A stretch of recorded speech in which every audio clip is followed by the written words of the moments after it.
He is the face on the $100 bill, the wise old founding father with the spectacles and the receding hairline. We know him as the man who flew a kite in a thunderstorm, the author of witty sayings, and a signer of the Declaration of Independence. He is an icon of American pragmatism, wisdom, and self-made success. But the man the world knows as Benjamin Franklin was far more complex, more rebellious, and infinitely stranger than the comfortable image he projects. He was a teenage runaway, a notorious prankster, a media mogul, a master spy, and a man who harbored a dark, ghoulish secret in his London basement. Welcome to 60-Second Legacy. If you love the hidden truths behind the greatest icons, subscribe right now, because today we uncover the true, complicated, and hidden legacy of Benjamin Franklin. Our story begins not in power, but in servitude. Born in Boston in 1706, he was the 15th of 17 children, the son of a humble candle and soap maker. His father, Josiah, intended for him to join the clergy, but the family couldn't afford the education. Instead, at age 12, young Ben was apprenticed to his older brother, James, a printer. This was not a happy arrangement. James was a difficult and often harsh master.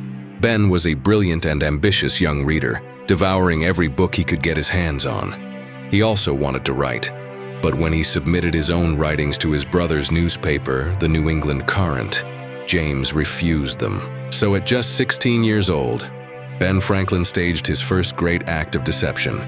He invented a persona, a middle-aged, witty, and slightly scandalous widow named Silence Dogood. Under this fake name, he wrote a series of 14 letters that were both funny and bitingly satirical, mocking everything from Harvard University to the hypocrisy of the Boston elite. He would sneak the letters under the print shop door at night. James published them, and they became the talk of the town. Everyone was trying to figure out who this mysterious, brilliant woman was. When Ben finally confessed, his brother was furious, not proud, of being outsmarted by his teenage apprentice. The relationship soured. At 17, Ben did the unthinkable. He broke his apprenticeship, an illegal act that made him a fugitive, and ran away from home. This is the birth of the American rags to riches story. He arrived in Philadelphia with just a few coins in his pocket. He famously bought 3 puffy rolls of bread, and with one under each arm and one in his mouth, he walked down Market Street, a poor runaway boy. It was on this walk that he was seen by his future wife, Deborah Red, who thought he looked utterly ridiculous. But he was a master printer, and he quickly found work. He was so skilled and so driven that, unlike his peers, he didn't just work for others. He saved, he networked, and he planned. He was sent to London by a governor who promised to fund his purchase of printing equipment, but the letters of credit never materialized. Franklin arrived in London at 18, broke and tricked. He had learned a valuable lesson: rely on yourself. He worked in London's print shops for 2 years, honed his craft, and returned to Philadelphia. Not as a boy, but as a man with a plan. He didn't just open a print shop, he created a media empire. In 1729, he bought a failing newspaper and turned it into the Pennsylvania Gazette, the most successful paper in the colonies. But his true genius was Poor Richard's Almanac. This wasn't just a calendar, it was a viral sensation. He filled it with the witty, pragmatic, and memorable phrases that would come to define American culture. A penny saved is a penny earned. Haste makes waste. Fish and visitors stink in 3 days. God helps those who help themselves. This almanac made him wealthy, famous, and the most influential voice in America. He had become, in essence, the colony's first media mogul. At just 42 years old, he had become so wealthy that he did something unprecedented. He retired. He put down his printer's apron to pursue his true passions: science, philosophy, and public service. He became obsessed with electricity, or electric fire, the great mystery of his age. He theorized that it was a single fluid, not two, as others believed. He invented the terms we still use today: positive, negative, battery, charge, and conductor. Then came the big one: lightning. He proposed that lightning was not the wrath of God, but simply a massive electrical spark, To prove it, he proposed the sentry box experiment, an idea to build a box on a high hill and raise a pointed metal rod into a storm cloud. A French scientist, Thomas-François Dalibard, performed the experiment in 1752 and was nearly electrocuted, but he proved Franklin right.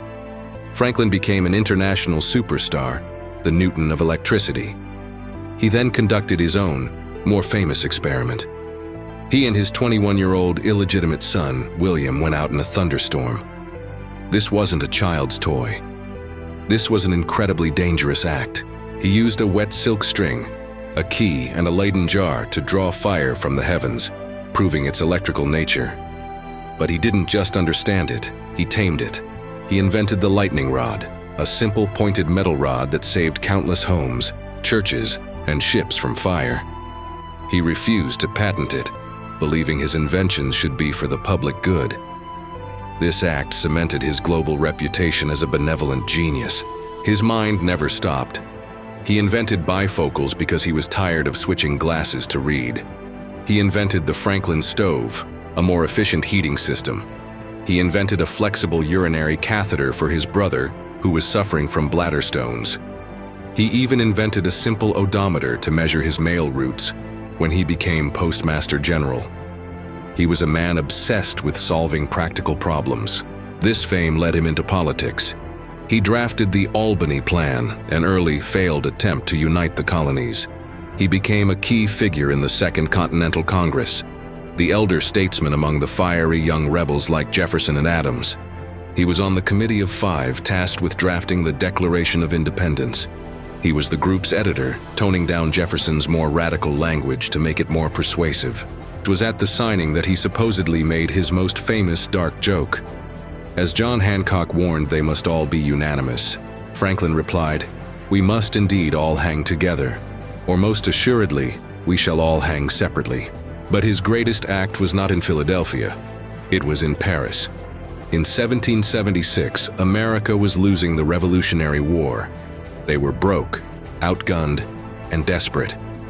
They sent their most famous citizen, the 70-year-old Franklin, to Paris to beg for money and military support. He arrived in the lavish, powdered wig court of King Louis XVI and did the opposite of what everyone expected. He didn't wear a wig. He wore a simple suit and a raccoon fur hat. He played the part of the rustic, brilliant, natural philosopher, the noble savage from the New World. The French loved him. The ladies of the court were obsessed with him, calling him Le Bon Papa.